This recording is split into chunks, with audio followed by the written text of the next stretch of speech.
During my tenure as the chair at the Landmarks Commission, we focused somewhat on the Upper West Side, and we looked at several different kinds of activities here. And I had a personal interest in it because I got to know people here in the Upper West Side before coming to Landmarks. Before coming to the Landmarks Commission, I worked at the Harlem Urban Development Corporation. And part of our outreach, or our target area, included Manhattan Valley, which is an area right to the west of the Towers Nursing Home. And because of that interaction, I had to become familiar with the people on Community Board 7. And as a consequence, I got to know many of the people there and began working with them about finding ways to improve that area. So the Upper West Side was not a strange destination for me. At the Landmarks Commission, it was clear that this was an area that deserved to have landmark designations performed in. And we began collecting data and moving in that direction shortly after I got there in 1983.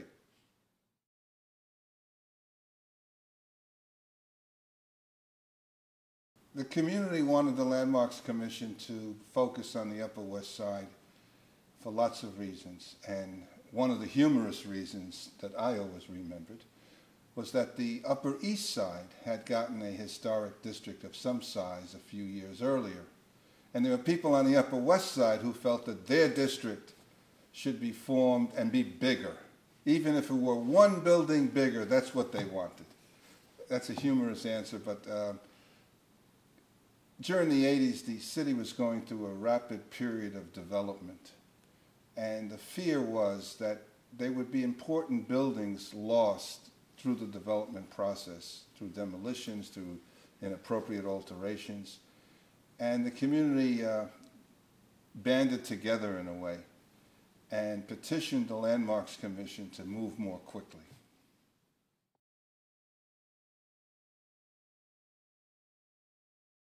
The way the commission decided to look at the Upper West Side was to use my Ouija board. No, seriously, we tried to do it in a systematic way. When I came to the Landmarks Commission, it was my strong belief that things needed to be more systematized, and that the sort of shotgun approach, or appearance of a shotgun approach, needed to stop. So very systematically, once the commission staff was reorganized into a research department, a preservation department, and a survey department, we used the research and the survey department to begin looking systematically at various sections on the Upper West Side to start to prioritize areas that held the most important historic resources. And that's how we started.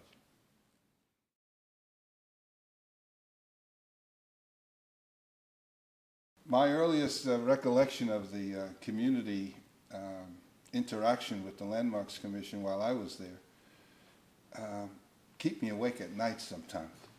It was stormy. In fact, my very first hearing, I'd been in the office maybe a month. This was my first public hearing. Had to do with properties on the Upper West Side. And there was a huge turnout that came down to the old Landmarks offices on Vesey Street in a very inadequate space, cramped, crowded. I guess it was in September, so it was still warm. The air conditioning didn't work properly. And everybody was a little tense because they didn't know what this new chairman was going to do in terms of reacting to their requests. And finally, after making lots of loud protestations, they all got up en masse and left. And they were saying things like, we didn't think we couldn't trust you, but here you are not helping us to prevent something terrible happening on the Upper West Side. And I was shocked, quite frankly, because many of these people were people that I knew from my interactions at the Community Board 7. So that's how we started. I like to think that after a while, that all changed, in my opinion. It changed and we became good friends and worked together to help prepare for the designation hearings on the large Upper West Side Historic District a few years later.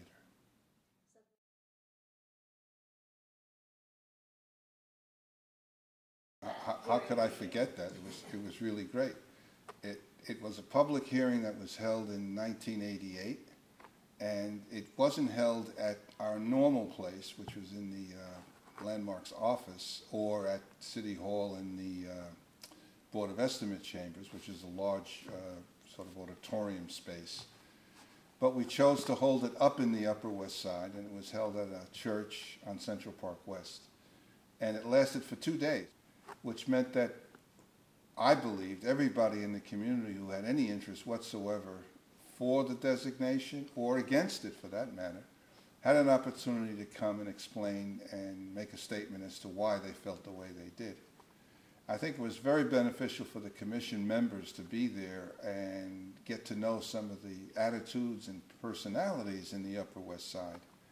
And I paid close attention to the commissioners' reactions, because prior to the hearing we had met and walked around on the Upper West Side to get a sense as to what are the areas and what might be the boundaries.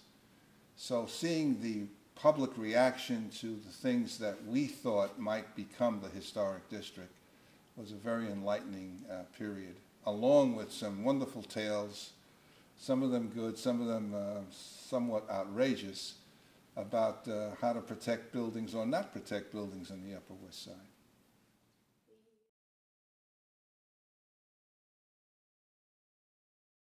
What's unique about Landmark West's personality is its leadership.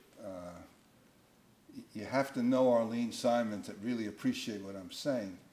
This is a woman that's tenacious and puts on a set of blinders sometimes that prevents her from seeing anything beyond her nose. And she's going to go through the wall to make sure that her particular point of view is either understood, heard, or agreed with.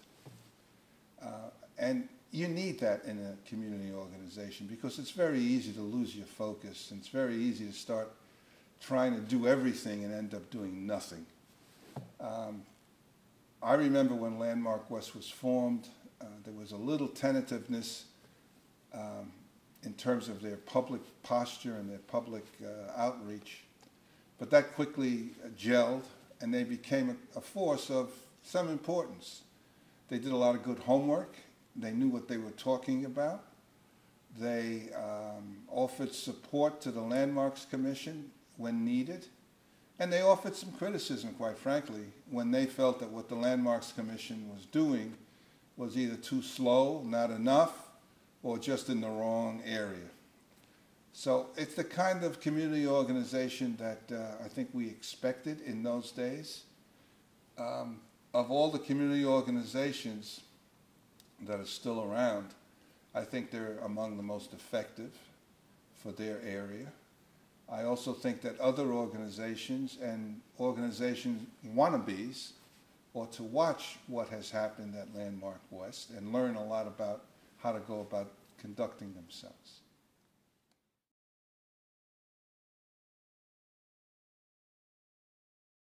Yeah, we got a lot of support from Landmark West about the historic district, and that support ranged from some research information their membership had gotten together for us, which helped us move forward through the preparation of the reports that were needed, the designation reports. People forget sometimes that although the community is interested in seeing a historic district, the commission is the one that eventually has to prepare the required legal documentation for that. And it takes time. And we didn't always have the funds to hire enough people, although the commission staff expanded twofold while I was there. But we still didn't have enough people to move through a district proposal as large as the Upper West Side was very, very quickly. So we did rely on photography work being done by the community for us, and certain aspects of informational things that came to us from the community to help round out our own research.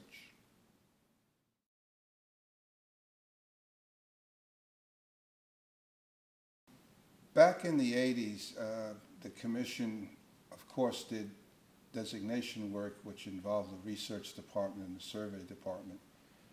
But quite frankly, on a regular basis, we had a very huge amount of preservation work that had to be dealt with on a weekly, almost weekly, it was a monthly basis. We held a preservation hearing for items regarding alterations primarily to existing landmark buildings. And on the Upper West Side, we had several applications having to do with the erection of mid-rise towers above landmark buildings or adjacent to them. And the commission doesn't speak as a monolith. It's made up of 11 people, and quite frankly, you have 11 different points of view often. I always felt that my job as chairman was to provide some leadership and some focus of those 11 points of view, not to become the 11th person whose point of view must be adhered to. I believe that the commission members were chosen and performed as individuals who brought something to the commission, and they weren't just kind of puppets or robots that were reciting things that I wanted. So our decisions were always a little touch and go. You never knew where they were going to go. But underneath it all, I think we all had in mind on the commission the need to make sure that we stuck to our job, and our job was the Landmarks Preservation Commission. And quite literally, at least I did, and I think the others did too, we took that title in a very literal way. Landmarks Preservation Commission means that you're there to preserve the landmarks. And there's no way that you can conceive of, or I could conceive of there being a mid-rise tower directly on top of an existing landmark building. That's not preserving the building. Now, you start with that in mind, but you also have to be very clear to allow owners of properties to explore the possibility of doing these things, because quite frankly, even though it may not be the best thing to do, there are many creative ways that a building can be coupled with a high-rise building. The trick is to find the best creative way of doing that without damaging the landmark. So, we held hearings, we listened to points of view, we looked at drawings, we explored all of the options that were presented to the commission. We even offered some ideas about how a proposal could be made better. But the bottom line, in many, many instances, became, no, I'm very sorry, but you can't do it. And I'm happy to say that the commission did that more often than not. And there were very few situations where high-rise buildings were allowed to be either plunked down on top of or alongside of an existing landmark in ways to diminish that landmark.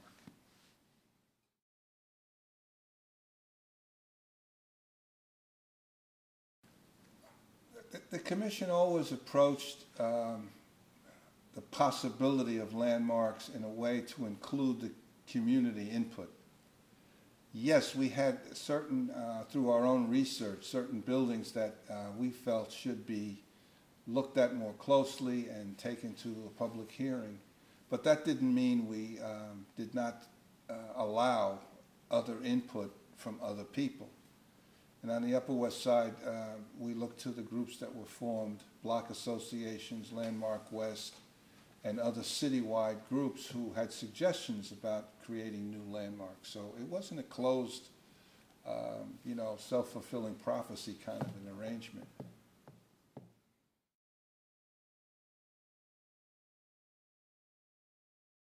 Well, it's important to have because the mere designation of properties by the Landmarks Commission is not the end of the line. When I was at the commission, the charter called for the Board of Estimate to affirm all of our designations. That was changed in the charter revision of, I believe, 1989, and now the City Council plays that role. And what does that mean? It means now that a larger group of people all have to vote on the actions of the commission when it designates something. They are influenced by community pressures, community reaction, community support. So for the designation to be upheld, it's to the commission's benefit and to the community that they work together to make sure that enough influence and pressure is placed upon the city council membership to make sure that those designations, in fact, are held and kept up. In recent years, since the council has gotten involved, there's been several that have been turned back because of council action. But that's the way the charter is set up, and that's the role that they can play. Now, the community, prior to designation, often thinks that the Landmarks Commission is working against the need for a new historic district or individual landmark buildings because they haven't done it quickly enough.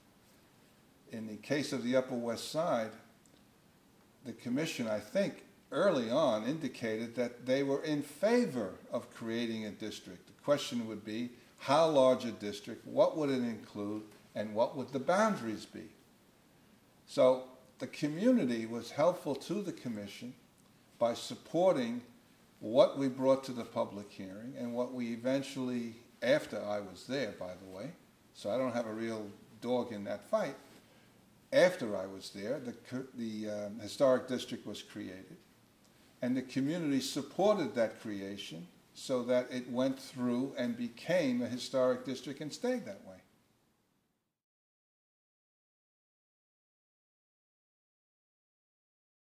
It's important that all of the activity around landmark designations and creation of community groups and pressure being put to the city to make things happen because of my grandchildren.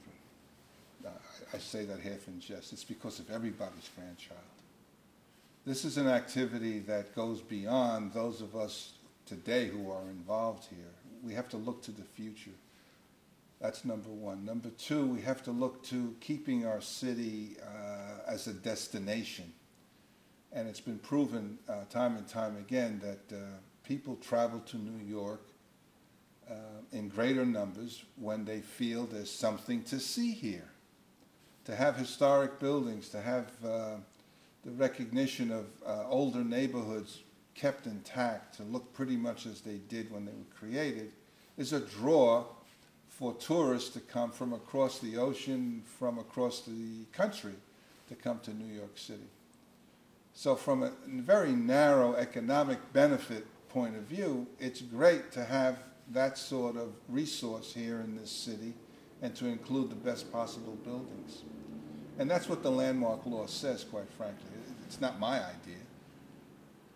The landmarks law was infinitely smarter than I could be about why should there be a landmarks commission, why should there be a process, why should it be done even-handedly, why should it include community involvement, why should it include expertise on the commission itself. So it's just carrying out the law in ways that will benefit the city in the very long run and immediately in the short run in terms of economic development and having people feel good about living in New York, making New York the kind of place that people are proud to be in.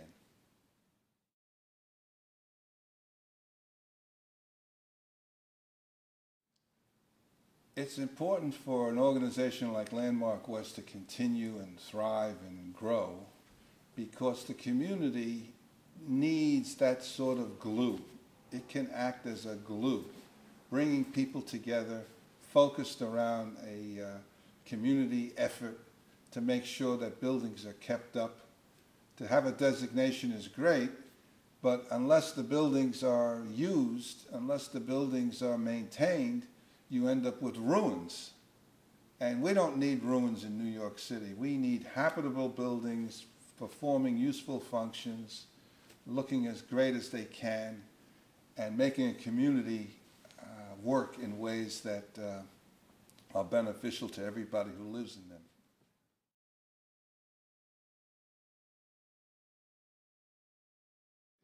The convent of the Little Sisters is the activity I think Yes, exactly. that can be talked about here. That was a small building on the east side of Lexington Avenue at about 81st Street. And the community around that area felt that that building was going to be demolished and an apartment house would replace it, and that apartment house would be a big eyesore in their community. That was not part of the Upper East Side Historic District. And the ownership of it, the convent, the Catholic Church, wanted to sell the property so they would have enough money to work more diligently and more expansively in the East Bronx, my old neighborhood, where they were doing good works for the people who live there now.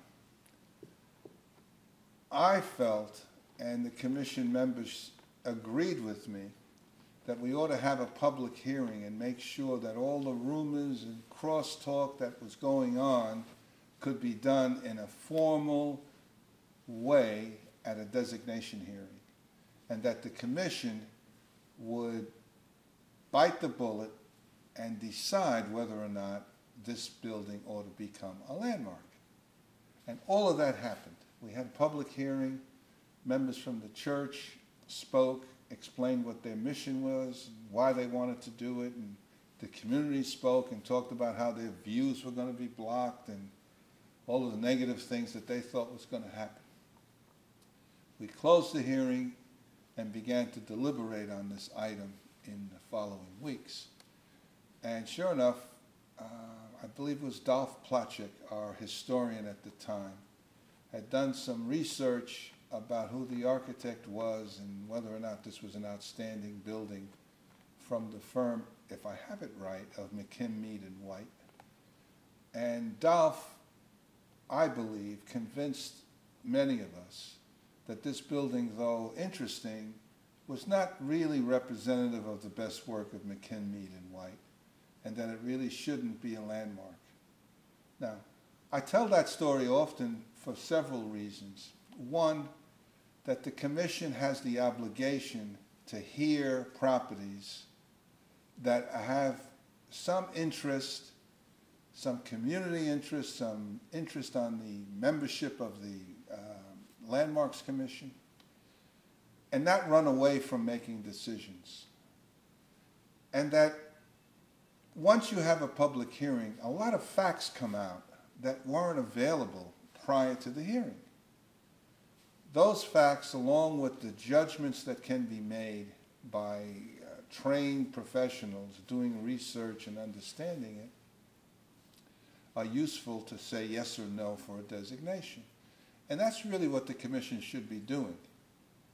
Not running away from making the inquiries and doing the public hearing, not running away from making the tough decision if necessary, and not being afraid to move on a designation because an owner is opposed to it. So those are the reasons why I think the commission needs to hold public hearings, make decisions, and stand behind them. And sometimes that may mean saying no, that the property is not worthy enough to be a landmark. There's so many older buildings in this city, and buildings now reaching the maturity of 30 years, making them eligible for landmark designation, that you should be careful about what becomes a landmark. Every building cannot be a landmark. No matter how much you might feel for it in your heart, or you have memories about it, or you heard a good story about it, and this building's a wonderful building and it's got great little carvings on it, but every building cannot be a landmark. We don't want a city where every building is a landmark. But we do want a city, or we should want a city, where the most outstanding examples, the most important examples of architectural history and culture and design are maintained and recognized as being landmarks. So that's why I tell that story often, so much so maybe I bore people about it, but I think it's a worthwhile example of what the Commission has done and should be doing.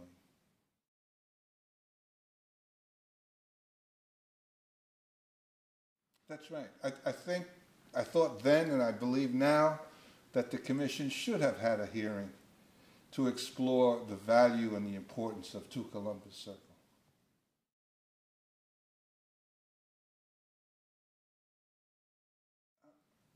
I really don't think there's more that we can say that has not been said here about the Upper West Side and the vibrancy of its community. There are still problems here. There's still overlooked buildings, I imagine. I don't think there are too many overlooked buildings. And I don't think the West Side has become a museum, an architectural museum. But there's a need to make sure that organizations like Landmark West and certain block associations and things of that nature are maintained and supported so that the neighborhood stays the wonderful place that it is.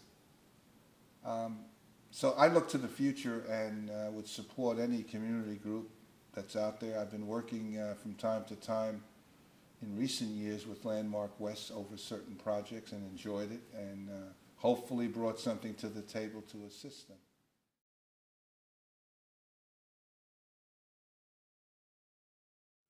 If you believe in something, it should never be hard to express it. I don't have to worry about being misunderstood or having the wrath of someone who's appointed me to do something come down on me. So I speak out when I believe there's a need to speak out.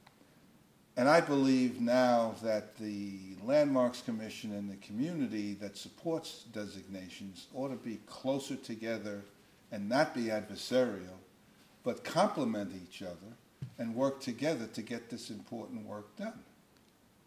There shouldn't be a lot of friction and a lot of back and forth between community groups and the Landmarks Commission. Community groups have to understand that the Landmarks Commission is severely underfunded, doesn't get all of the support it needs to get things done, has to work in sometimes a hostile environment brought about by real estate interests and others.